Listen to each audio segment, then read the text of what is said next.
सावन सोमवार व्रत कथा। एक शहर में एक साहूकार रहता था। उसके घर में पैसों की कोई कमी नहीं थी, लेकिन उसके कोई संतान नहीं थी, जिससे वह बहुत दुखी रहता था। पुत्र की कामना करते हुए वह हर सोमवार को भगवान शिव का व्रत किया करते थे और शिव और पार्वती जी की पूरी भक्ति के साथ शिवालय में पूजा करते थे। उनकी भक्ति देखकर माता पार्वती प्रसन्न हुई और उन्होंने भगवान शिव से साहूकार की इच्छा पूरी करने का अनुरोध किया। पार्वत बड़ी ई की मात्रा जी की इच्छा सुनकर भगवान शिव ने कहा कि हे पार्वती, इस संसार में प्रत्येक प्राणी को उसके कर्मों के अनुसार फल मिलता है और उसके भाग्य में जो कुछ भी होता है उसे भुगतना पड़ता है। लेकिन पार्वती जी ने साहूकार की आस्था को बनाए रखने की इच्छा पूरी करने की इच्छा व्यक्त की। माता पार्वती के अनुरोध पर शिवजी ने साहूकार को वरदान दिया, लेकिन उन्होंने यह भी कहा कि उनकी संतान अल्पायु होगी और केवल 16 वर्ष तक ही जीवित रहेगी। साहूकार माता पार्वती और भगवान शिव की यह बातचीत सुन रहा था। वह पहले की तरह शिव की पूजा करता रहा।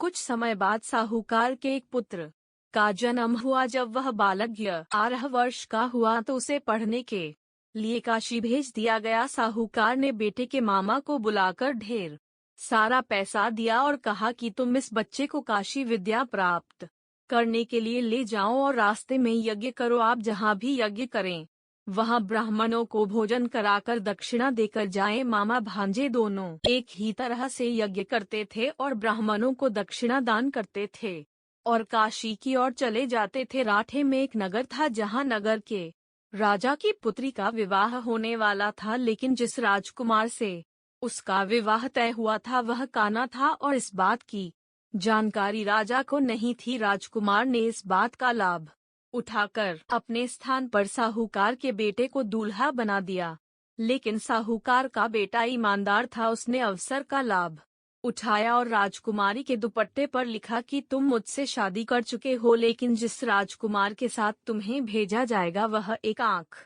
वाला काना है। मैं काशी पढ़ने जा रहा हूँ। जब राजकुमारी ने चुन्नी पर लिखे शब्दों को पढ़ा तो उसने अपने माता पिता को यह बात बताई।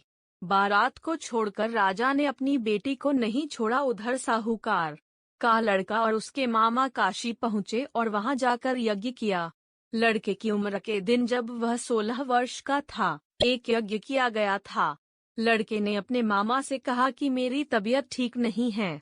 मामा ने कहा कि तुम अंदर जाओ और सो जाओ। शिव के वरदान के अनुसार कुछ ही पलों में बच्चे की जान निकल गई।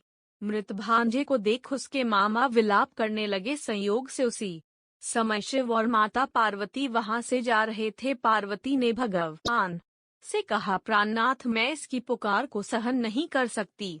आपको इस व्यक्ति की पीड़ा को दूर करना होगा। जब शिवजी मरे हुए लड़के के पास पहुँचे तो उन्होंने कहा कि यह उसी साहूकार का बेटा है जिसे मैंने 12 साल की उम्र में वरदान दिया था।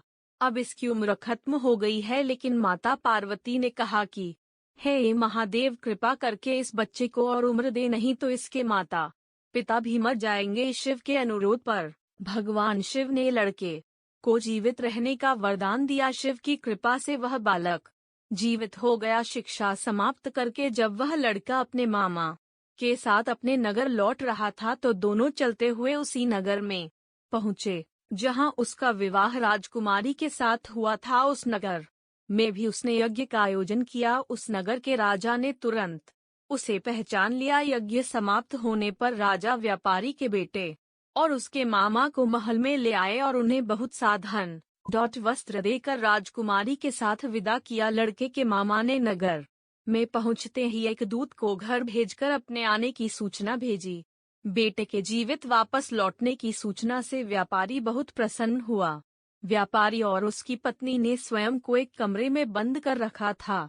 भूखे प्यासे रहकर वो दोनों अपने बेटे की प्रतीक्षा कर रहे थे। उन्होंने प्रतिज्ञा कर रखी थी कि यदि उन्हें अपने बेटे की मृत्यु का समाचार मिला तो दोनों अपने प्राण त्याग देंगे। व्यापारी अपनी पत्नी के साथ नगर के द्वार पर पहुंचा। अपने बेटे के जीवित होने और उसके विवाह का समाचार सुनकर उसकी खुशी का ठिकाना न रहा।